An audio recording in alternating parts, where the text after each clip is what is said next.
अब तक आपने देखा कि कैसे धनानंद लोगों से कर वसूल कर लोगों पर अत्याचार करता था और कैसे चाणक्य को राजभवन से अपमानित कर निकाला था और कैसे धनानंद को सबक सिखाने के लिए चाणक्य ने एक बालक को ढूंढकर उसे सम्राट चंद्रगुप्त मौर्य बनवाया था और कैसे शास्त्र शस्त्र शिक्षा दी थी।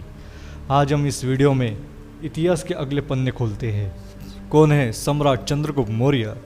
जहाँ हिंदू धर्म चंद्रगुप्त महान को निम्न वर्ग का एक महान योद्धा मानते हैं, वही बौद्ध धर्म चंद्रगुप्त मौर्य को महान क्षत्रिय मानते हैं। कुछ इतिहासकार चंद्रगुप्त नंदवंश के वारिस मानते हैं। पर जो भी हो, अखंड भारत के सपने सच करते हुए भारत की धाक कायम करने वाले एक सुरमा था, जिसका नाम था वीर विराट सम्राट चंद्रगुप्त मौर्य। इतिहास के महान कहने जाने वाले सिकंदर की सेनाओं को संपूर्ण अफगानिस्तान में वापस रवाना कर दिया। सिकंदर के सेनापति सेकुलस पर धमाधम दावे के साथ अपनी जीत के झंडे बुलंद किए और उसे 2 बार बंदी भी बनवाया। ईरान और पारस से लेकर पूर्व बंगाल और कश्मीर से लेकर कर्नाटक तक वे महान साम्राज्य की अधिपति सम्राट चंद्रगुप्त मौर्य कलिंग और तमिल को छोड़कर संपूर्ण अखंड भारत के निर्माता थे। जिस समय चंद्रगुप्त जंगल में योद्धाओं को इकट्ठा करके एक सेना का निर्माण कर रहे थे, उसी समय सिकंदर राजा पोरस पर हमले की तैयारी कर रहा था। जैनापुर चिनाब नदियों के साम्राज्य पर राज करने वाला राजा पोरस एक महान राजा था। इसकी दूसरी तरफ आचार्य चाणक्य कंधार और भारत के सभी 16 महाजनपदों के राजाओं को इकट्ठा करके सिकंदर को करारी टक्कर देने की तैयारी कर रहे थे। चाणक्य ने सभी 16 महाजनपदों के राजाओं को अखंड भारत की अखंड सेना के निर्माण की योजना बताई, पर यह योजना सफल नहीं हो पाई, जिसके बाद सिकंदर और पोरस के बीच एक महान भयानक युद्ध हुआ, जिसे दुनिया बैटल हाइड ऑफ स्पेस के नाम से जाने जाता है। यूनानी लेखों के अनुसार इस भयानक युद्ध के बाद राजा पोरस ने आचार्य चाणक्य से दोस्ती का हाथ बढ़ाया था। तभी चाणक्य ने पोरस को चंद्रगुप्त से परिचित करवाया। ईसा के जन्म के 323 साल पहले सिकंदर की मृत्यु हो गई। इस समय तक सिंधु, कंधार, ईरान और पंजाब के कई बड़े हिस्सों पर सिकंदर के सेनापतियों का कब्जा था और इसी मौके का इंतजार में बैठे चंद्रगुप्त मौर्य अपनी छोटी सी सेना के साथ पंजाब की यूनानी सैनिक पर धावा बोलना शुरू कर दिया। कहा जाता है कि चंद्रगुप्त ने इन यूनानी पर लगातार हमले करने शुरू कर दिए, जिसके बाद उन्होंने पंजाब के इलाके को खाली करा दिया। इसके बाद संपूर्ण पंजाब पर चंद्रगुप्त मौर्य का शासन स्थापित हो गया। इतिहास में इस घटना को राजा चंद्रहन के नाम से जाना जाता है। पंजाब के जीतकर चंद्रगुप्त मौर्य पंजाब के राजा बन चुके थे और चाणक्य प्रधानमंत्री बन चुके थे। अपनी पहली जीत के बाद चाणक्य ने अखंड भारत का बिगुल फूका और इसी के साथ वीर विराट चंद्रगुप्त मौर्य ने पंजाब में एक शक्तिशाली सेना की स्थापना की। इसी महान सेना के साथ 322 ईसा पूर्व चंद्रगुप्त मौर्य ने मगध की राजधानी पाटलिपुत्र पर सीधा हमला कर दिया। इस महान युद्ध में नंदवंश के राजा धनानंद का वध कर दिया गया। इसी के साथ वीर विराट चंद्रगुप्त मौर्य ने संपूर्ण पाटलिपुत्र पर अपनी विजय का फताका फहराई। यही से मौर्य वंश की शुरुआत के साथ साथ चंद्रगुप्त मौर्य का राज्य अभिषेक करवाया गया।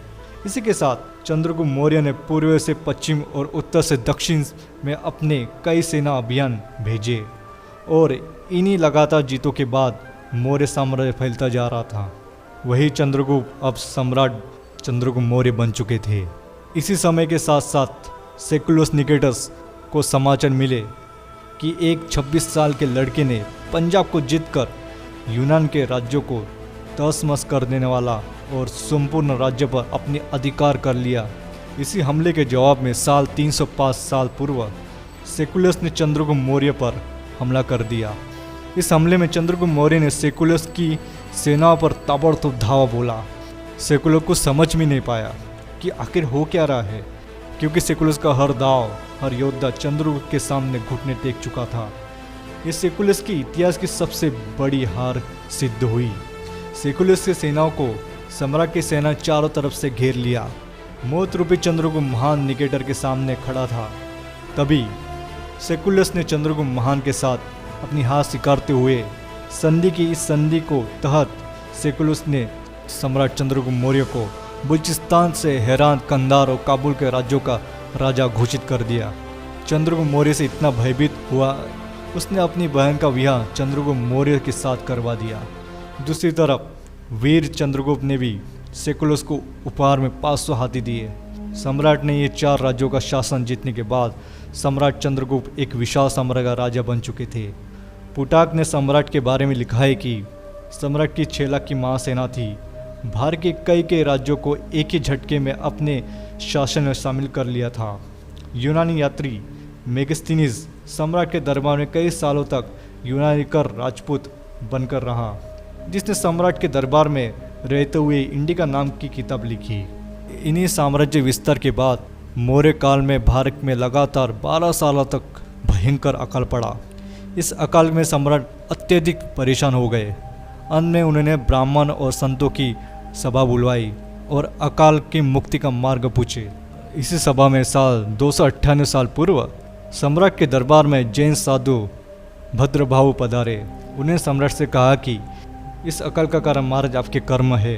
आपने अखंड के सपनों को सच करने के लिए 16 महाजनपदों के कई राजाओं का वध किया, जिसके कारण अकाल पड़ा है। सम्राट ने पूछा, इसका क्या उपाय है? संतों का जवाब था संथारा। संथारा का अर्थ था राजपाट छोड़कर गुप्त स्थान पर भूखे प्यासे रहकर अपनी अंतिम सांस तक अपने इष्ट का आराध्य का ध्यान करते रहो। इसी के साथ साल 258 सम्राट चंद्रगुप्त ने जैन मुनि भद्रभाव से जैन धर्म की दीक्षा लेकर अपने पुत्र बिंदुसार को सौंपते हुए संथारा रथ के लिए कर्नाटक के जंगलों की तरफ निकल गए। इस तरह से सम्राट ने अखंड भारत पर एक छत्र शासन स्थापित किया, लेकिन दक्षिण भारत की कलिंग और तमिल को कभी नहीं जीत पाए। परिणी सम्राट के चंद्रगुप्त मौर्य के पोते सम्राट अशोक ने अपने दादा का सपना पूरा करते हुए अंत में कलिंगी को ही जीत लिया था।